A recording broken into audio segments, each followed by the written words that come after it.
This video is brought to you by the number 5 and the letter G. And pretty soon, everything else will be too. It's important to understand what the 5G is doing and what they say it's doing. We're told on the IEEE beamforming document that this technology cooked your eyes like eggs in World War II.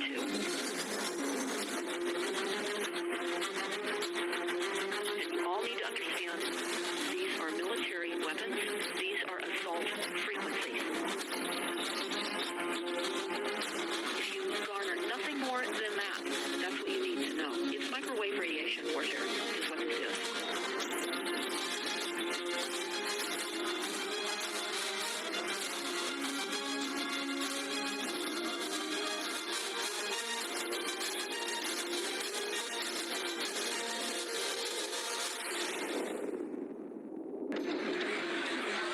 Ladies and gentlemen, please join me in welcoming to the National Press Club Federal Communications Commission Chairman Tom Wheeler.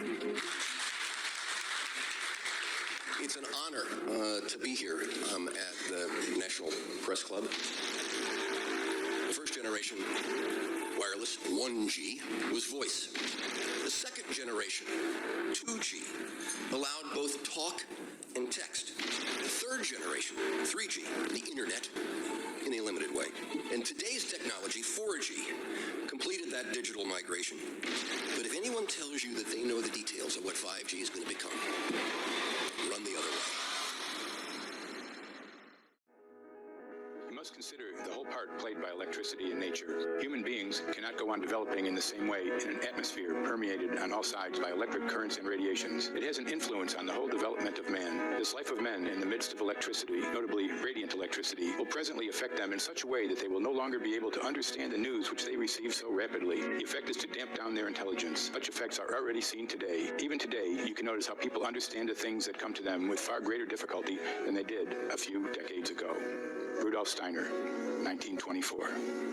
Rudolf Steiner noted that in 1924, since then our atmosphere has become far more permeated with electric waves of widely diverse types. There's no doubt now that electric waves, electromagnetic forces, cause direct biological effects. There's thousands of peer-reviewed papers on this subject. There's no doubt about it.